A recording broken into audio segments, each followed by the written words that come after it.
ഇന്ത്യയുടെ സൈനിക ശക്തിയെ തന്നെയാണ് അസം മുനീർ ഭയക്കുന്നത്. അതുകൊണ്ട് തന്നെ ഇത് ദൈവം തന്ന നിധിയാണെന്നും ദൈവം തന്ന വരദാനമാണെന്നൊക്കെ പറഞ്ഞ് ഡയലോഗ് അടിച്ച് രാഷ്ട്രീയ രംഗത്തേക്ക് വരാൻ ആഗ്രഹിക്കുന്നില്ല എന്ന് പറയുകയാണ്. പാകിസ്ഥാൻ സൈനിക മേധാവി കൂടിയായ ജനറൽ അസീം മുനീർ തന്നെയാണ് ഇക്കാര്യം വ്യക്തമാക്കിയിരിക്കുന്നത്. ആസിഫ് അലി സർദാരിക്ക് പകരം അസീം മുനീർ പാകിസ്ഥാന്റെ പ്രസിഡന്റ് ആകുമെന്ന തരത്തിൽ പ്രചരിച്ച അഭ്യൂഹങ്ങളോട് പ്രതികരിക്കുകയായിരുന്നു ഇയാൾ. ആ രാജ്യത്തിന്റെ പ്രസിഡന്റ് സ്ഥാനത്തും പ്രധാനമന്ത്രി സ്ഥാനത്തും വരുന്ന മാറ്റങ്ങളെക്കുറിച്ചുള്ള അഭ്യൂഹങ്ങൾ അസീം മുനീർ തള്ളിക്കളയുകയാണ് ഉണ്ടായത്. US സന്ദർശനം കഴിഞ്ഞ ഈ ബെൽജിയത്തിൽ എത്തിയ ശേഷം ഡെയിലി ജാഗ് പത്രത്തിനോടായിരുന്നു അദ്ദേഹത്തിന്റെ പ്രതികരണം. പാകിസ്ഥാന്റെ ഉന്നത അധികാര സ്ഥാനങ്ങളിൽ എന്തെങ്കിലും മാറ്റങ്ങൾ ഉണ്ടാകുമെന്ന അഭ്യൂഹങ്ങൾ തീർത്തും തെറ്റാണ് എന്ന് ഈ അസീം മുനീർ വ്യക്തമാക്കി. രാഷ്ട്രീയ പ്രവേശനത്തെക്കുറിച്ച് ചോദിച്ചപ്പോൾ താൻ രാജ്യത്തിന്റെ സേവകൻ മാത്രമാണെന്നായിരുന്നു അസീം മുനീറിന്റെ മറുപടിയെന്നും പത്രം റിപ്പോർട്ട് ചെയ്യുന്നു. ദൈവം എന്നെ രാജ്യത്തിന്റെ, അതായത് പാകിസ്ഥാന്റെ സംരക്ഷനാക്കി, അതല്ലാതെ മറ്റൊരു സ്ഥാനവും ഞാൻ ആഗ്രഹിക്കുന്നില്ല. ഞാനൊരു സൈനികനാണ്. എന്റെ ഏറ്റവും വലിയ ആഗ്രഹം രക്തസാക്ഷിത്വമാണ്. അതായത് അസീം മുനീർ ഇപ്പോഴും ഉറപ്പിച്ചിരിക്കുകയാണ് തന്റെ മരണം ഏതെങ്കിലും രാജ്യത്തിന്റെ പടത്തലവന്മാരുടെ കൈകൊണ്ടോ അല്ലെങ്കിൽ ഏതെങ്കിലും രാജ്യത്തിന്റെ സൈനിക ശക്തിയിലായിരിക്കും തന്റെ മരണമെന്ന് അസീം മുനീർ തന്നെ പ്രവചിച്ചിരിക്കുകയാണ്. അതുകൊണ്ട് തന്നെ പാകിസ്ഥാന് വേണ്ടി താൻ മരിക്കാൻ പോലും തയ്യാറാണെന്ന് വ്യക്തമാക്കിയിരിക്കുകയാണ്. സത്യത്തിൽ ഇവിടെ ഭയക്കുന്നത് ഇന്ത്യയെ തന്നെയാണ്. കാരണം രാഷ്ട്രീയ തലവനായി ഇരിക്കുകയാണെങ്കിൽ ചില മണ്ടൻ തീരുമാനം, ഇന്ത്യയെ അറ്റാക്ക് ചെയ്യണം പോലെയുള്ള മണ്ടൻ തീരുമാനങ്ങൾ എടുത്തു കഴിഞ്ഞാൽ ഇന്ത്യയിൽ നിന്നും നല്ല പോലെ കൊട്ടുകിട്ടാനുള്ള സാധ്യത ഉണ്ട് എന്ന് വ്യക്തമായി മനസ്സിലാക്കിയതിന് പിന്നാലെ തന്നെയാണ് അസം മുനീർ ഇക്കാര്യം പറയുന്നത്. പക്ഷെ അസം മുനീറിനെ സംബന്ധിച്ചിടത്തോളം സൈനിക തലവനായി നിൽക്കാനുള്ള കരുത്തുണ്ടെന്നും ഇദ്ദേഹമാണ് കഴിഞ്ഞ ദിവസം ഒരു വീഡിയോ സമൂഹ മാധ്യമങ്ങൾ വൈറലായിരുന്നു. ഒരു സൈനികനെ വിളിച്ചു നിർത്തി ഒരു മെഡല് നെഞ്ചിൽ കുത്തി കൊടുത്തിട്ട് പറഞ്ഞു ഇദ്ദേഹമാണ് ഇന്ത്യയുടെ ഫൈറ്റർ ജെറ്റുകളെ തകർത്തത് എന്ന് പറയുന്നു. അത്തരമൊരു കള്ളം 100 തവണ കള്ളം പറഞ്ഞാലും അത് സത്യമാകും എന്ന് ഉറപ്പിക്കുന്ന പാകിസ്ഥാൻ അത്തരം 100 തവണയല്ല, 1000 തവണയില്ല, 10,000 തവണ പറഞ്ഞാലും ആ കള്ളം സത്യമാകാൻ പോകുന്നില്ല. കാരണം ഇന്ത്യയുടെ മുന്നിൽ വ്യക്തമായ തെളിവുകൾ ഉണ്ട് എന്ന് തന്നെയാണ് നമുക്കറിയാവുന്നത്.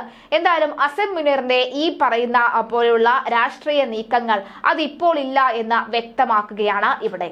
പാകിസ്ഥാൻ പ്രസിഡന്റ് ആസിഫ് അലി സർദാരി ഉടൻ സ്ഥാനം ഒഴിഞ്ഞേക്കുമെന്നും പകരം സൈനിക മേധാവി രാജ്യത്തിന്റെ പ്രസിഡന്റ് സ്ഥാനം ഏറ്റെടുത്തേക്കുമെന്നുമുള്ള അഭ്യൂഹമാണ് അടുത്തിടെ ശക്തമായിരുന്നത്. സമീപകാലത്ത് ഫീൽഡ് മാർഷലായി സ്ഥാനക്കയറ്റം കിട്ടിയ അസീം മുനീർ ഒരു മാസത്തിനുള്ളിൽ 2 തവണ അമേരിക്ക സന്ദർശിക്കുകയും ചെയ്തതോടുകൂടിയായിരുന്നു ഈ ചർച്ചകൾ കൂടുതൽ ശക്തമായത്. പ്രധാനമന്ത്രി ഷഹബാസ് ഷെരീഫിനെ മറികടന്ന് അദ്ദേഹം US ഉന്നത നേതൃത്വവുമായി ചർച്ച നടത്തുകയും ചെയ്തിരുന്നു. നിലവിലുള്ള പാർലമെന്ററി സംവിധാനത്തെ മാറ്റി പ്രസിഡൻഷ്യൽ രൂപത്തിലുള്ള സർക്കാർ സ്ഥാപിക്കാനുള്ള ശ്രമം പാകിസ്ഥാനിൽ നടക്കുന്നുണ്ട് എന്ന തരത്തിൽ റിപ്പോർട്ടുകൾ നേരത്തെ പുറത്തു വന്നിരുന്നു. സൈനിക അട്ടിമറികൾ അസാധാരണമല്ലാത്ത പാകിസ്ഥാനിൽ അസീം മുനീർ ഒരു ശക്തനായ വ്യക്തിയാണ്. DGISI, DG military intelligence corps commander, ഇപ്പോൾ ആർമി ചീഫ് എന്നിങ്ങനെ എല്ലാ പ്രധാന പദവികളും അദ്ദേഹം വഹിച്ചിട്ടുണ്ട്. അടുത്തിടെ ഫീൽഡ് മാർഷലായി സ്ഥാനക്കയറ്റവും ലഭിച്ചിരുന്നു. ഇന്ത്യ പാക് സംഘർഷം പുകയുന്നതിനിടയിൽ പാകിസ്ഥാന് വീണ്ടും ആയുധങ്ങളും യുദ്ധസാമഗ്രികളും നൽകി ചൈനയും രംഗത്ത് വന്നിട്ടുണ്ട്. 8 പുതിയ അത്യാധുനിക ഹാങ്കർ ക്ലാസ് അന്തർവാഹിനികളിൽ 3ാമത്തേത് ചൈന പാകിസ്ഥാന് കൈമാറിയതായി റിപ്പോർട്ടിൽ പറയുന്നു. ചൈനയിലെ സർക്കാർ നിയന്ത്രണത്തിലുള്ള മാധ്യമമായ ഗ്ലോബൽ ടൈംസിലെ റിപ്പോർട്ട് അനുസരിച്ച് 3ാമത്തെ ഹാങ്കർ ക്ലാസ് അന്തർവാഹിനിയുടെ നീറ്റിലിറക്കൽ ചടങ്ങ് വ്യാഴാഴ്ച മധ്യ ചൈനയിലെ ഹുബൈ പ്രവിശ്യയിലെ വുഹാനിൽ നടന്നു. പാകിസ്ഥാന് വേണ്ടി ചൈന നിർമ്മിക്കുന്ന 8 അന്തർവാഹിനികളിൽ 2ാമത്തേത് ഈ വർഷം മാർച്ചിലാണ് കൈമാറിയത്. ഇന്ത്യൻ മഹാസമുദ്രത്തിൽ തങ്ങളുടെ വർദ്ധിച്ചുവരുന്ന സാന്നിധ്യത്തിൽ പിന്തുണ വർദ്ധിപ്പിക്കുന്നതിന്റെ ഭാഗമായി പാകിസ്ഥാന്റെ നാവികശേഷി വർദ്ധിപ്പിക്കാനാണ് ഈ കൈമാറ്റത്തിലൂടെ ചൈന ലക്ഷ്യമിടുന്നത് എന്നാണ് വിദഗ്ധർ വിലയിരുത്തുന്നത്. ഇതിനു പുറമെ കഴിഞ്ഞ ചില വർഷങ്ങൾക്കിടെ 4 ആധുനിക നാവിക ഫ്രിഗേറ്റുകളും ചൈന പാകിസ്ഥാന് നൽകിയിട്ടുണ്ട്. അറബിക്കടലിലും ഇന്ത്യൻ മഹാസമുദ്രത്തിലും ചൈന സ്ഥിരമായ വിപുലീകരണം ലക്ഷ്യമിടുന്ന സമയത്താണ് ഈ പുതിയ കൈമാറ്റങ്ങൾ നടക്കുന്നത് എന്നതും ശ്രദ്ധേയമാണ്. ബലൂചിസ്ഥാനിലെ ഗ്വാദർ തുറമുഖം വികസിപ്പിച്ചുകൊണ്ടായിരുന്നു ഇതേ സമുദ്രമേഖലയിൽ തന്നെയാണ് നീക്കം.